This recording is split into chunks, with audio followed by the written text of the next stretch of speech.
Pokémon Gold, Silver, and Crystal are fantastic games in my opinion. While they have their flaws, as all games do, they built upon the original model set by Red and Blue in a wonderful way that added so much to the world of Pokémon. There was hold items, shiny Pokémon, the battle tower, a host of new HMs, a female player character in Crystal, just a lot of stuff added. Today I want to talk about one of the most important changes made in these games, the real-time clock and the game mechanics that are tied to it. Generation 2 dared to challenge its hardware limitations and introduce a real-time clock and days of the week that would affect a plethora of things in-game. Upon starting the game, the player is asked to set the time of day and the day of the week. It seems innocuous enough in that moment, but it has a massive effect on how the games function. To start with, let's take a look at some of the things that are affected by the real-time clock.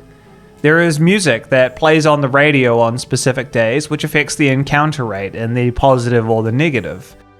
Some merchants in the Golden Road Underground only trade on certain days. You can fight the rival on certain days. NPCs will call you and be available to battle only at certain times of day. The SS Aqua has a realistic sailing schedule from Johto to Kanto and back based on the days of the week. A decent chunk of these are Crystal exclusives, but even for Gold and Silver, there really is a lot of time and day based variation that makes the world a whole lot more complex than it might seem. To kids, and I can speak from personal experience here, none of this was very attributable to the time and day changing. It seemed kind of random. I am sure that there was a guidebook or instructions somewhere that explained it all in some detail, but I didn't have any of that. I had the game in front of me. Even then, the time-based mechanics seemed really cool to me, at least the ones I could observe. Everything feels so much more alive in Generation 2 than it did in Generation 1. While it would be kind of easy to ignore it and not be aware of all the things it affects, when you look at the full list of things that time does affect, it's quite striking. We're all aware of the fact that some Pokemon only evolve during the day or night, but you really think about the fact that they added the Sunstone to match the Moonstone, so there was a thematic balance. Heck, even the fact that the lighting in the overworld changes throughout the day is a really noticeable thing that affects how the games feel, as do the subtle and not so subtle changes to the battle music. It can also have a tangible effect on how we remember playing the games. Whenever I hear the National Park theme, I can only ever imagine it as music that is heard in the evening, and I don't think that association is accidental. It's a testament to how much the concept of time is built into the layers of Generation 2. That all of this is possible within the narrow hardware capabilities of the Game Boy Color is all the more remarkable. I really like the day siblings as a concept. Having a set of 7 siblings that appear on each day of the week to give the player a hold item was really neat. Hold items were new in Generation 2, and so was the time mechanic, and I like that they were somewhat tied together here. It would have been easy for the siblings to hand out regular battle items or Pokeballs, but instead the developers decided to add a little bit more and have them give out hold items. Not only that, but they're generally good hold items that the player can make use of, like stab move boosting items like the Pink Bow or Sharp Beak. The siblings also actually explained what each item did, which is great as well. I also really appreciate the trainers that can only be battled at certain times of day, like police officers and some of the phone call trainers. Who would have thought that Pokemon trainers in the overworld aren't perpetually standing there in a battle-ready state waiting for the player to arrive? I also liked the bug catching contest, which functionally takes the place of the Safari Zone in Generation 2, but is actually more fun gameplay in my view. It's great that it occurs multiple days a week as well, since once a week would be too infrequent, I think. The broad implementation of the real-time clock added a lot of colour and style to the games, in a way that just wasn't present in Generation 1. Now, the pervasive nature of the time mechanics is not without flaws. I find the inclusion of daylight savings time to be absolutely baffling. I get that they must have been going for some kind of realism and wanted people to be able to adjust their times to better match the time in real life. However, that doesn't really work when there is not an adjustment for, say, seasonal times of day and the variance in sunrise and sunset during summer and winter. It's not like the games have a smooth transition between early evening, dusk, and nighttime to reinforce that realism. And that's okay. It's remarkable that they got a real-time clock going in the first place and tied it to the gameplay in so many ways, but daylight savings time really doesn't add much here in my view. Japan doesn't even have daylight savings time. I just find this to be so baffling. What's more fascinating to me is looking at how time permeates Generation 2 as a game, not only mechanically, but in the story and the world that you explore. In your visits to Kanto, the region is notably more bare and limited than in Generation 1. There are fewer trainers, the new wild Pokémon are dispersed over a wider range, and some things about the landscape have changed as well. The gym on Cinnabar Island is gone, destroyed by a volcanic eruption before you got there. Blue is there too, to inform you of what has happened, but also to linger and comment on something that has happened before you arrived. The whole region is laced with a sense that someone or something has been here before you were. Which is true. If you played the Pokémon games in chronological order, you, the player, were here first. You fought Blue without the region, defeated Team Rocket during their first reign of terror in Saffron City, and collected the badges and became the champion. The important battles in Generation 2 are redux versions of the originals.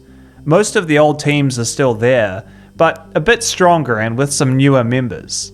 Fighting Blue as the last gym leader is very similar to fighting him as champion in Generation 1. The main difference is when past and present collide at Mount Silver, and you fight Red, the metaphorical past version of yourself who beat Generation 1.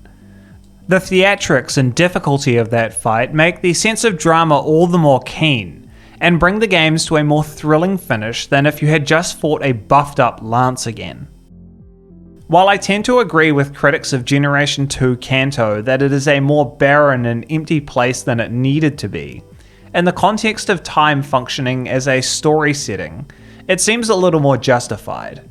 I am on record as saying that I think early Pokémon games could use a little more colour and variety in some places, but Kanto's Generation 2 setting as an already explored path well travelled, with people who remember the early version of you when you blasted through 3 years ago, is really quite special, I think. It's not totally barren or worthless to explore. Some of Generation 2's new Pokémon can, perplexingly, only be found here. Looking at Generation 2's Kanto with the primary lens of time having passed is probably the most favourable way to look at it. The other interesting thing about this model of looking at a past event that the player experienced in a new game is that it lays the groundwork for the Generation 5 sequels. Black 2 and White 2 take a similar but greatly improved approach to this concept of time passing.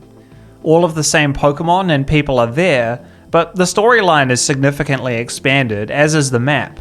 Not to mention the fact that time went further in Generation 5 with the introduction of seasons, but that's a whole other thing. I am glossing over some of the differences here, but my point is that Generation 2 served as a base idea for Generation 5 sequels to expand on, and with their years of experience, Game Freak did an outstanding job. I also think that Generation 2's commitment to expanding the Pokémon world as it appears in the games is a great part of why Pokémon has grown so much since its first release, and stayed as popular as it has.